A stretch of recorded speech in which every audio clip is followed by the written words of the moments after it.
oh my God, things, like, what's going on here? This is unusual. Because normally we would, in the past we would lock horns, and that wasn't, a feature of our relationship anymore. That was, I was still probably the person who was probably going to, be the antagonist and want to, stick the odd barb in. But she had this much more peaceful disposition. It was quite amazing.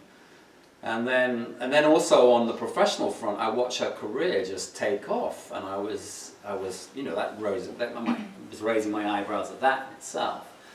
And I would ask her why she would think that was, and she would always say, well, it's because I feel like this program is really changing my life, and this understanding really is enormous for me. So anyway, so you're expected to go up there 3 times a year and bring a client, as it were.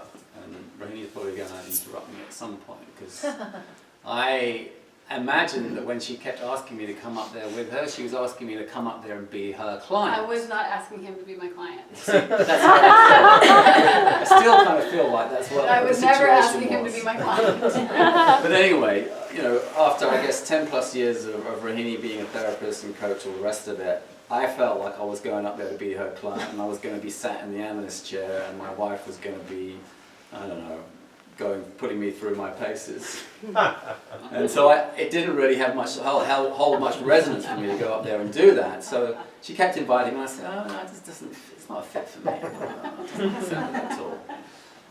But I did notice this incredible change in her, and she had an enormous amount of enthusiasm for this understanding. So, by the 3rd and final occasion, I said, well, all right, I'll come up. But, apart from anything else, I thought it would be a nice 4 days to kick back in the Pacific Northwest. I wouldn't be having to deal with the logistics of getting kids from A to B and all the rest of it. So it seemed like I would be able to at least relax for some good amount of time. But I was adamant that she was not going to be in the room, and I was not going to be her client. So I remember going up there, and George Pransky, he was up for you at that point. He was going to be the person mentoring you. And I sat in the room with George on the first morning and explained how I didn't want Rohini in there. It felt weird. And then George, who's very persuasive, then spent the next hour telling me how much value I would get out of it, and how our relationship would really prosper if you allowed Rohini to be in the room. Anyway. Obviously I relented, and the next 4 days Rohini is in the room.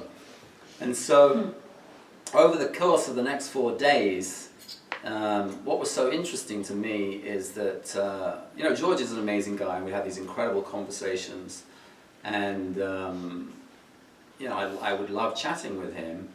But then, like, after about sometimes as little as 30 minutes, he would just up sticks and leave. He'd walk out.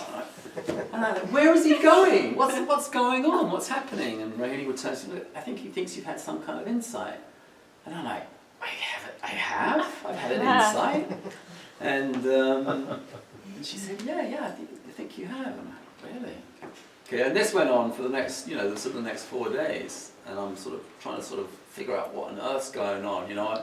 I've been in therapy before, and I've had hour and a half session, 90-minute sessions, and this guy is leaving after 25 minutes. So it was extraordinary to me.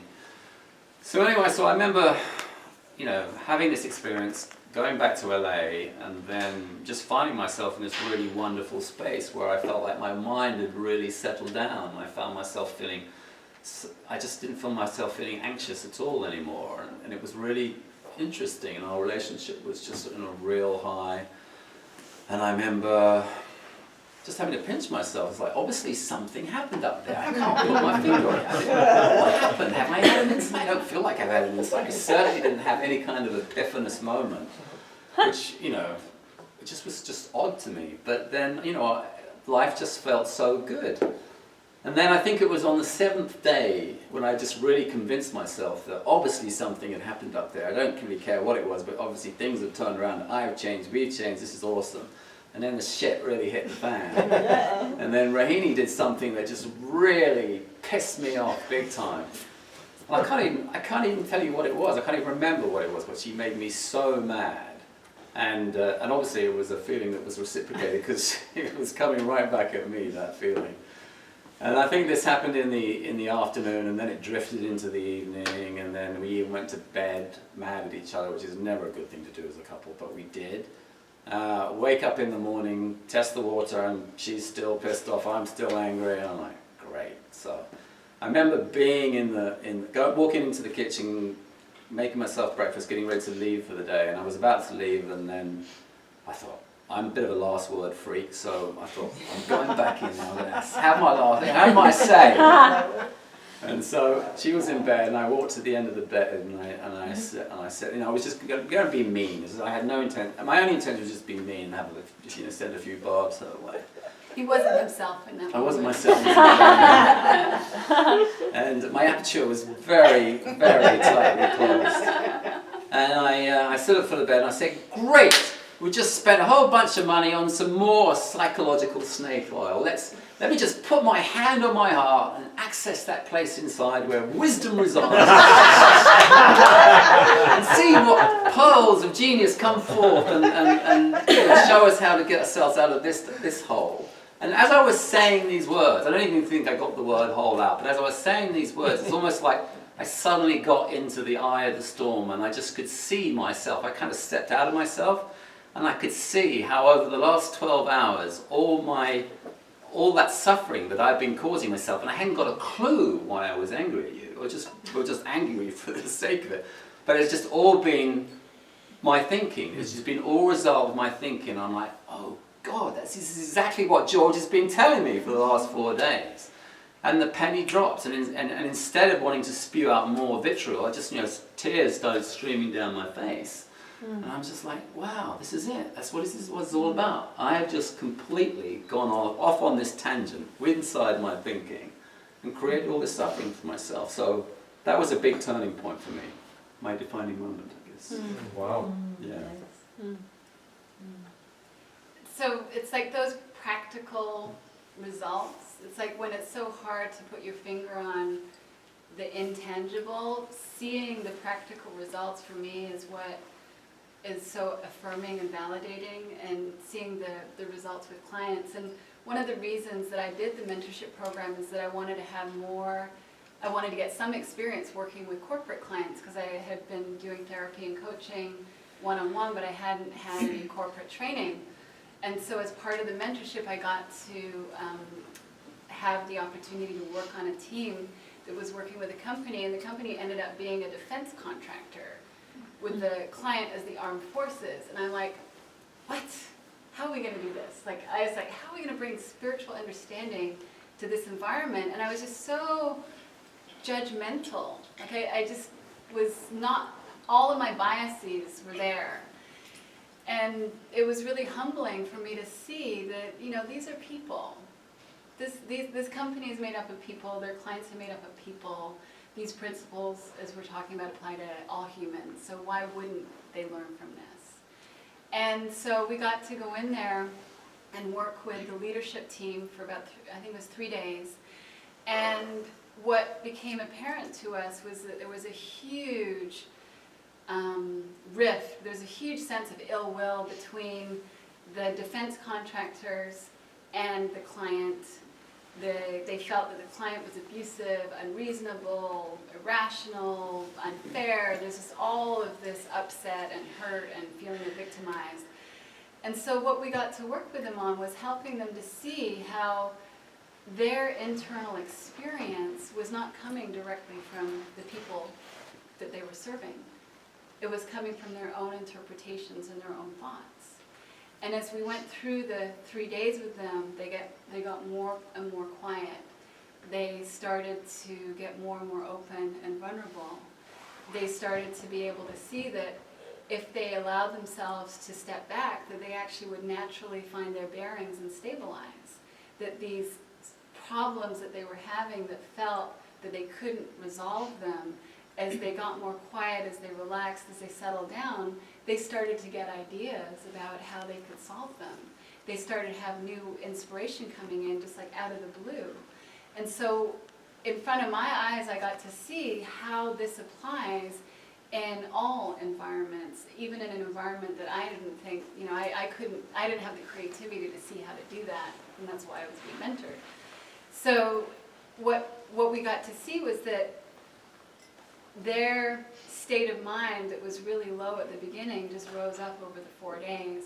And as they connected with their wisdom and started to see that that was there for them, and that when they were in their stress, in their upset, if they could learn not to take their thinking so seriously at those times and not send that email to each other or to the other person, that was one of their other patterns too, to just hold and then wait till they come back to their center and see things more clearly, that things really shifted in terms of their experience of well-being. And so we had these 3 days, and it was a little bit like your experience in the Connor, where I would sit there and I think, is anything happening? Like, what's happening? Are they getting anything? And then we'd have these debriefing sessions, and we'd talk about the insights that they were sharing. Then we'd have small group sessions that I would lead, and they would start to share all of the things that they were seeing, and I'd be like, wow, you got to see that? That's amazing. And so then we did the follow-up calls, and so I'm doing the follow-up check-ins to see how things are going after the training. And they're reporting that they're not taking there was one guy who had this Friday meeting with the captain, and the captain would come in every Friday and yell at him and tell him how everything that he was doing wrong and why they weren't meeting the quotas properly. And he said he would not sleep on Thursday night before these meetings. And he would leave the meetings shaking. And he said, I just see that she's having a really tough time. I see that she's really stressed, and I get that how I was relating to her before only added to that stress, and I've actually started to be nicer to her. And I sleep before the meetings, and I don't feel bad afterwards, and she's actually being a little bit nicer to me.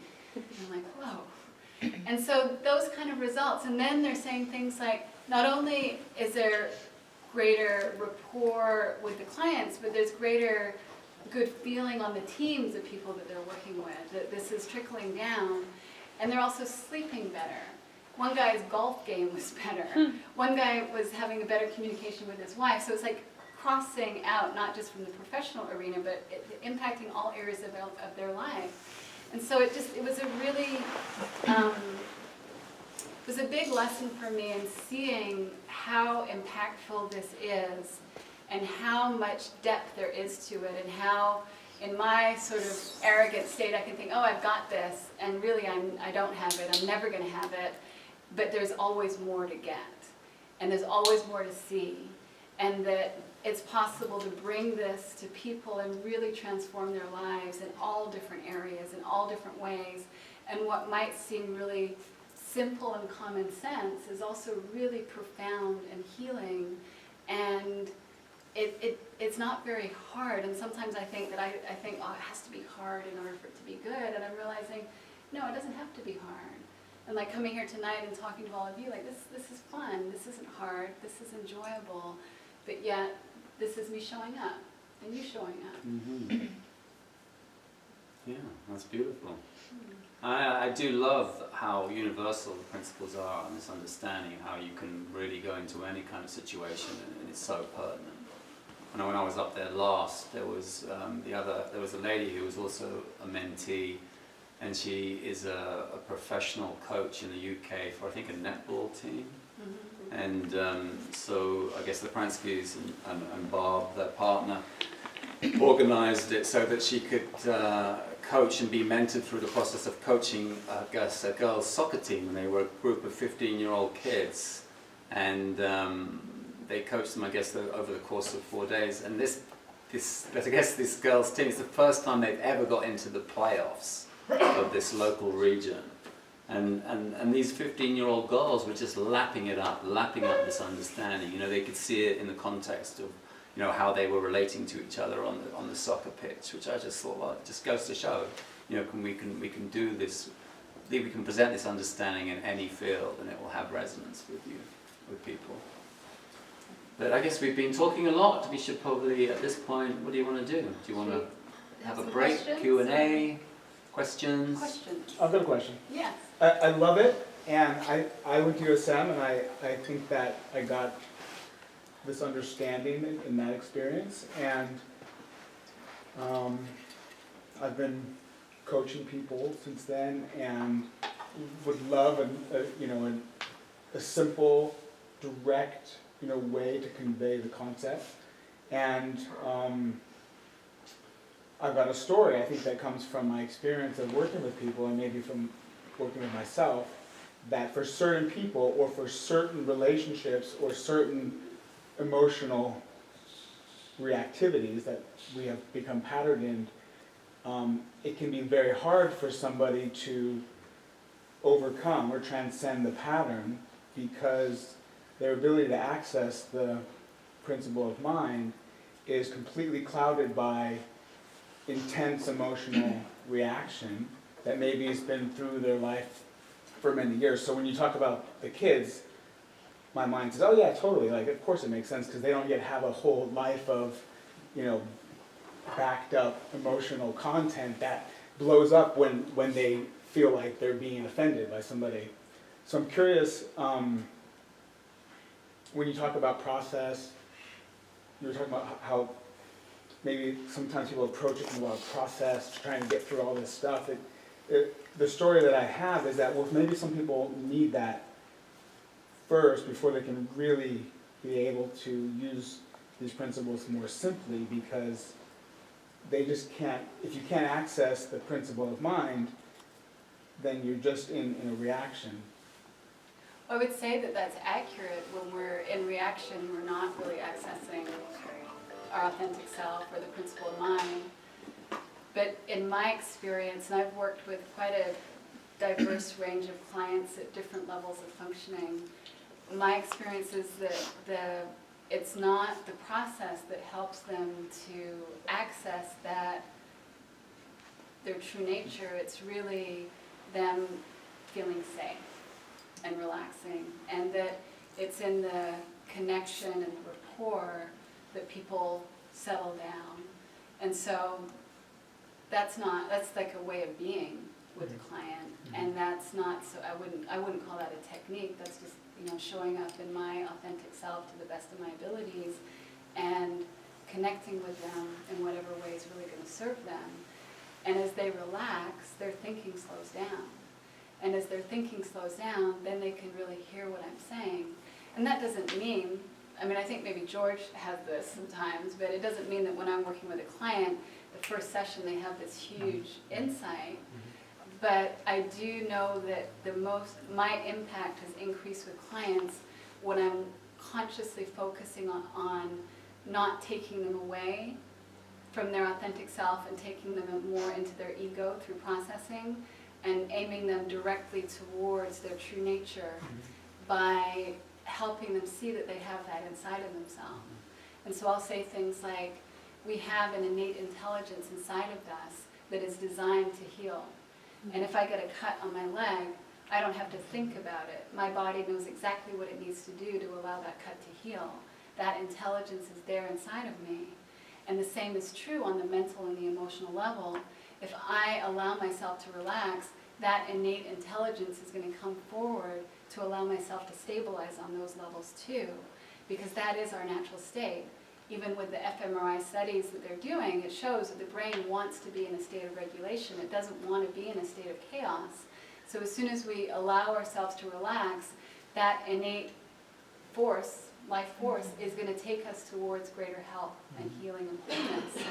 And when they feel that, they might not understand, like Angus didn't understand what happened when he was up in the corner intellectually, but there's a feeling that gives a certain hopefulness. And when people stop striving, like when I stopped striving, that's when I had greater health come forward. And that's what I see over and over again, when people really stop trying to work and do more, which is just taking them further and further out from their center, they come back into that, and they have the insight that they need for themselves. I don't know what that is, but they'll have that natural wisdom come up inside of them, and they'll get exactly what they need. Like I got the insight that I don't need to work at feeling okay, I'm okay. Angus got his insight that, what was your insight? You got your insight that you were creating your suffering through thought. Yeah. Like we all get what we need because that intelligence knows that. So I can only speak to my experience, but I can say that as a therapist and a coach, I've had over the years some very resistant clients, some mandated clients, some people that don't want to, they're not there because of choice. And I have still been able to, I can't say with everybody, but many times I've been able to connect and allow them to soften, and then they start to connect with their heart, that which is there that wants to come forward, because it's not a static force. That life force is directional. It wants to come in. Does that make sense? It does. Can I ask a follow-up question? Okay. It sounds like what you're saying is if you can assist them in accessing the principle of mind, their true nature with you, then they recognize the experience and can maybe find it, or over time begin to do better at finding it when they're not with you. Well, they have the experience with me, but I'm also giving them an understanding, a conceptual framework, so that they can integrate it and understand what's happening over time, so that then they know which direction to look in. They can also be assisted in the process of their thinking, slow down sufficiently enough so insight can come in. And I think that's key to this understanding, is that, that your client has their own insight. They come to their own sense of awareness. Yeah, they get what they need. Yeah, they get what they need. So it still leaves one